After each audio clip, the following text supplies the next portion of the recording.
Seja bem-vindo ao canal. Se você é inscrito e não quer perder mais nenhum vídeo, ative as notificações do canal. E se você não é inscrito, se inscreva.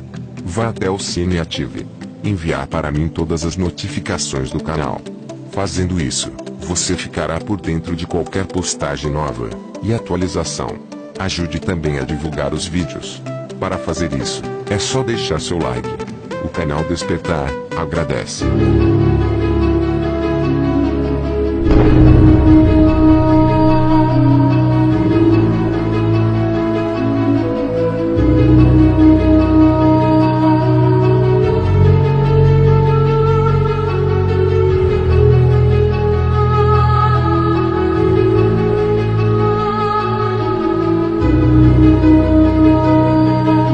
Olá, sejam bem-vindos ao canal.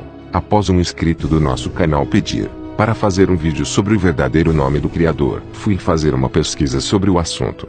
Eu acabei assustado com o que descobri. Isso se meus estudos estiverem corretos. Estou pesquisando mais profundamente sobre o assunto, mas um pouco de informações que já coletei sobre o assunto, já vou passar para vocês. Aconselho a vocês fazerem uma pesquisa mais profunda sobre este tema também. Conheçam agora o nome Yahushua, o nome sem adulterações, sem alterações, sem invenções, sem interferência cultural pagã nenhuma. Estamos sendo separados das heranças babilônicas, cristãs, católicas, por Yahushua. Veja este vídeo e pesquise sobre o assunto, para o seu próprio bem e do seu próximo. Se o Messias nasceu em Yelchoru, nome pagão Israel, ele era um Yahudim, nome pagão judeu, e falava hebraico. Por que então deram-lhe um nome greco-romano? O nome Jesus, Jesus. A Igreja de Roma compôs um nome blasfemo para o Redentor, a partir de nomes de divindades gregas e romanas. Para isso juntaram o J, de Júpiter, e Jesus, deus das florestas da Gália Antiga, o qual fazia parte de uma trindade divina, Jesus, Teutates, Taranis, deuses aos quais se ofereciam sacrifícios humanos. Para a seita, este tal Jesus era um deus romano, considerado o terrível Jesus, por ser o deus dos trovões, do raio e da tempestade. Os gregos escreveram o nome Iesous, que também foi formado por duas divindades pagãs, Io, a amada de Zeus, e Zeus. Além do mais, o nome Jesus, quando escrito em hebraico, daria Jesus, o qual teria um significado blasfemo assim: G igual in, igual Deus, e a palavra sus igual cavalo. Assim, o significado do nome Jesus em hebraico seria Deus é cavalo, ou simplesmente Deus cavalo, referência a uma divindade pagã. Realmente existem vários sites afirmando que o nome do Messias seria Yehoshua, Yeshua, Tupã, Isa, Jesus, Iesous, Iesu, Olorum, etc. Já em relação aos idiomas falados no mundo, é notável a total diferença idiomática para citar o único nome que o Messias possui. Veja: Jesus, albanês, Jesus, galego, Jesus, romeno, Jesus, tagalo, Xujeexu, vietnamita, Jesus, croata, Iesu, swahili, Jesus, sueco, Jesus, italiano, Jesus, francês, Jesi, coreano, haitiano, Iesu, galês, Jesus, finlandês, Isa, turco, Alpa, armênio, Isa, malaio, Yosa, irlandês, Isa, indonésio. Isto de fazer o mundo acreditar que o Messias pode ter mais de um nome, é com certeza uma das maiores armadilhas do inimigo. Hoje podemos, por exemplo, notar facilmente pessoas afirmando que não importa o nome do Messias, mas sua autoridade e caráter, e estas mesmas pessoas costumam se justificar dizendo algo como: Maria é a tradução de Maria, ou John é a tradução de João. Primeiramente, estas pessoas que afirmam tal preceito não compreenderam que nomes próprios não são traduzíveis, mas transliteráveis. Jamais poderíamos chamar o ator americano Nicolas Cage de Nicolau Gaiola, pelo simples fato de que, se os nomes próprios fossem traduzidos, eles perderiam seu real significado. E em se tratando do nome do Messias, o significado de seu nome é de bênção, pois Yahushua é igual Yahu, nome do Pai, mais Shua, salvação, ou seja, Yahushua é igual Pai da salvação. Veja este verso. Veja o nome corrompido como em Mateus 1, 21. E dará à luz um filho e chamarás o seu nome Yahushua.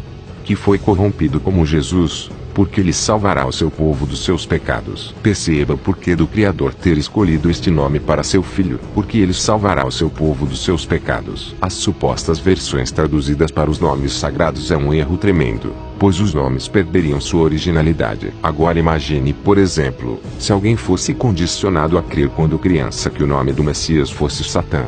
Com certeza esta mesma pessoa quando adulta estaria crendo que realmente estava falando o nome original do Messias. Mas sabemos que isto não seria verdade. Eu me pergunto, se o nome do Messias não importa, então por que estas pessoas não põem em seus filhos o nome Beelzebu ou Satanás? A resposta para isso é muito simples. Todos sabem da importância que um nome tem. Quem dirá o nome daquele que é único para nos salvar? Lembrando também, se no Brasil você se chama José, seu nome não será Yohuzaf, pois os dois são nomes diferentes, e não traduções.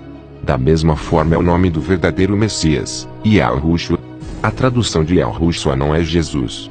O nome do Messias não pode ser modificado e adulterado. Veja os crimes contra o nome do Criador. Se estudarmos à luz das Escrituras, a identificação pelo nome é fundamental para nossa invocação e nossa consequente salvação. Se não identificarmos e invocarmos corretamente, não podemos esperar salvação, pois em nenhum outro há salvação, e o único que nos pode realmente salvar precisa ser identificado por nós com exatidão, uma vez que seres espirituais invisíveis só podem ser identificados pelos seus nomes, e nada mais. Assim, é fácil entendermos a grande preocupação e trabalho que os seres espirituais malignos empreenderam num grande esforço para ocultar, corromper e fazer todo o possível para que o nome do Criador e do seu Messias não fossem mais cogitados ou sequer conhecidos. Para isso, o alvo deles se tornou as Sagradas Escrituras. Só o Tanakh, Antigo Testamento, possui originalmente perto de 7.000 ocorrências do nome do Criador. Este foi o primeiro grande alvo das hostes malignas, fazer sumir das Sagradas Escrituras todas as quase 7.000 ocorrências do nome do Criador. Conseguiram em parte este objetivo por meio dos tradutores corruptos. Muitos utilizaram a forma corrompida Yahvé, ou Javé, outros utilizaram a forma corrompida Yehová, ou Jeová, e a maioria simplesmente substituiu todas as ocorrências do nome pela palavra Senhor, com todas as letras maiúsculas. A entrada dos impostores. Ora, o que é o trabalho iníquo de um impostor? É simplesmente colocar-se no lugar do verdadeiro, e fazer-se passar pelo verdadeiro, de modo a receber as honras do verdadeiro, e ser cultuado como se verdadeiro fosse. Qualquer que se faz passar por outro, está, de fato, desejando usufruir de algo que o outro possua, ou mereça, ainda que o impostor não possua e não mereça nada. Com relação a seres espirituais invisíveis, o trabalho do impostor fica extremamente facilitado. Como a única identificação existente para seres espirituais são os seus nomes, é simples entendermos que ao substituir o nome verdadeiro pelo nome de um ser maligno, fica o impostor estabelecido diante de todos os que forem enganados por tal substituição. Esteja certo nós, que estamos à procura da verdade, que nenhum dos nomes substitutos do verdadeiro é apenas um nome inventado ao acaso, mas representa sempre o nome ou referência a um ser maligno impostor que ali se colocou com o intuito de ocupar aquela posição por usurpação, e receber indevidamente aquilo que pertence ao verdadeiro Criador. Afinal, desde o princípio, o que as hostes malignas sempre desejaram foi serem como o Criador, pela soberba de seus interiores. No reino espiritual, identificamos os seres espirituais pelos seus nomes, e fica muito claro que ao invocarmos um nome diferente, estaremos invocando um outro ser espiritual, pois cada nome se refere a um ser espiritual. Por isso, ficou muito simples para os seres malignos se colocarem como impostores, apenas usando os tradutores corruptos das Sagradas Escrituras, para corromper, ocultar ou substituir os nomes verdadeiros. Veja os nomes e títulos onde os impostores entraram. Senhor. O mais comum de todos é o título Senhor, escrito com todas as letras maiúsculas, no Antigo Testamento. Ou, Senhor, escrito apenas com a primeira maiúscula no Novo Testamento. Ora, a palavra Senhor, seja escrita da forma que for, é a tradução literal do hebraico Baal, que é o nome do ídolo com o qual o povo judaico mais adulterava. Por meio dos tradutores corruptos, este ser maligno Baal substituiu todas as ocorrências do nome do Criador nas escrituras traduzidas, de modo a que as pessoas passassem a invocar Senhor continuamente, em vez de invocar o nome do Criador Yahu. Se você tem em casa a Bíblia de Almeida, ou a Bíblia de Genebra, é fácil verificar que o nome do Criador simplesmente foi extirpado de lá, sendo substituído pela palavra Senhor, com todas as letras maiúsculas. Para alguém que minimamente conheça um pouquinho de hebraico, perceberá que em hebraico não há diferenciação de maiúsculas e minúsculas. Além de saber também que Baal é o nome de um ídolo muito cultuado pelo paganismo judaico, em seus desvios, conforme relatado nas Sagradas Escrituras. El, ou Elohim. Os cultos mitológicos pagãos primitivos possuíam um ídolo chamado El, que também origina a forma corrompida Elohim. Afirmam os relatos mitológicos pagãos que El vinha a ser pai de Baal. Para os que já são de alguma forma familiarizados com as Escrituras, irão perceber que o nome Beelzebu, um dos nomes malignos referidos nas Escrituras, tem, na verdade, origem em Baal-zebu, cujo significado é Senhor das Moscas. A forma correta do título escritural original que se refere ao Criador é o, ou, Urim, e não El, ou, Elohim. A palavra original Urim possui o significado de, o ser soberano Criador. A forma U é a forma singular pura. A forma, Urim, é uma forma que pode tanto ser usada para o singular como para o plural, exatamente como ocorre com a palavra lápis em português. Um lápis, dois lápis. A forma original U, e, Urim, foi facilmente corrompida para El e Elohim, de modo a introduzir o impostor, El, nas invocações dos incautos, e receberem o impostor como se verdadeiro fosse El Shaddai, pelas razões já explicadas acima acerca de El. Essa forma muito popular em algumas religiões é idolátrica, pela inserção de um nome de ídolo, além de corrupção da forma original. A expressão correta hebraica é o Shodai, que significa o ser eterno criador suficiente para prover salvação. Muitos ouvem essas expressões e as repetem, sem se preocuparem com seus reais significados e origem. Yehová, ou Jeová, o real significado dessa palavra, em hebraico, é destruição, e é óbvio, corresponde a um ser espiritual maligno de destruição. Aqui este impostor passa a ocupar o lugar do verdadeiro Criador nas páginas das Escrituras traduzidas, valendo-se do fato já estudado do uso errado dos massoréticos, com o objetivo de ocultar a pronúncia do nome. Já vimos isso na parte anterior deste vídeo. Esta forma decorre apenas da concatenação do tetragrama, 4 consoantes que compõem o nome do Criador, com os sinais massoréticos, vogais, da palavra Adonai, Yahweh. Esta forma nada mais é do que a concatenação do tetragrama com as vogais, massoréticos, da expressão Hashem. Aqui nota-se a presença tanto do ídolo Shemiramis como uma invocação ao ídolo Yah. Perceba a sutil, mas importante, diferença entre Yah e o verdadeiro, Yahu. Alguns tentam explicar este falso nome recorrendo ao verso 14 de Êxodo 3, onde o Criador diz, eu sou o que sou, ou mais precisamente pela ortografia hebraica, eu serei o que serei. Como o nome do Criador, Yahu, foi removido do verso 15, muitos passam a interpretar erroneamente que essa expressão seria o nome do Criador, quando, de fato, à luz da correta leitura e interpretação, o Criador está apenas apresentando o seu mais importante atributo, antes de apresentar o seu nome. No verso seguinte, o verso 15. Você não encontrará o nome do Criador em Êxodo 13:15 a menos que procure numa Bíblia hebraica, e consiga perceber o engano ao qual os tradutores têm submetido você até o dia de hoje. Eu sou o que sou, é um atributo do Criador. E, Yahu, é o nome do Criador.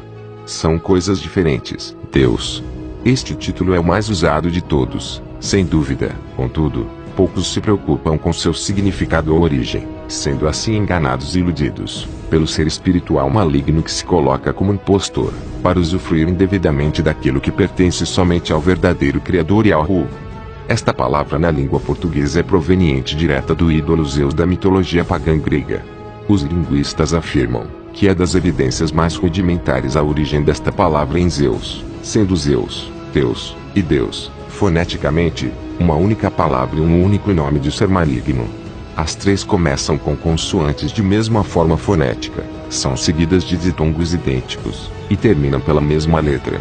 Em termos espirituais, invocar Deus é o mesmo que invocar Zeus, porque a forma com que é escrito pouco importa, quando o que importa é o que pronunciamos com os nossos lábios. Lembre-se sempre de que nomes são um conjunto de sons, ou fonemas, e não um conjunto de letras escritas. A forma original U, ou Urim, foi traduzida por esta palavra Deus, em todas as suas ocorrências, introduzindo assim, dissimuladamente, o ídolo Zeus, como impostor do verdadeiro Criador Yahweh, God. Em inglês, um outro ser espiritual entrou como impostor. A palavra God, em inglês, nada mais é do que a presença do impostor, o ídolo caveira. Sua origem é de Got, do nome relatado nas escrituras como Gólgota. Gólgota, em hebraico, é Golgotha, ou, como as próprias escrituras relatam, o lugar da caveira. Desta palavra Got, é que se originou a palavra God, em inglês, também muito popular para os que a pronunciam, sem nem ao menos terem a menor noção do que estão invocando sobre si mesmos, sobre suas famílias e sobre seus amigos. As escrituras sagradas já nos alertaram. Meditem nesta passagem a seguir. E em nenhum outro há salvação, porque também debaixo do céu nenhum outro nome há, dado entre os homens, pelo qual devamos ser salvos. Atos 4:12. Vou deixar na descrição deste vídeo os links dos vídeos, onde um especialista em línguas antigas explica mais detalhadamente. Mas veja, vale muito a pena. Confesso que fiquei meio confuso, pois fui condicionado a vida toda a acreditar que o nome do Criador e do Messias eram nomes adulterados e pagãos. Isso se meus estudos estiverem certo. Se gostou deste vídeo, já sabe, deixe seu like, compartilhe, comente, se inscreva. Um forte abraço. Valeu!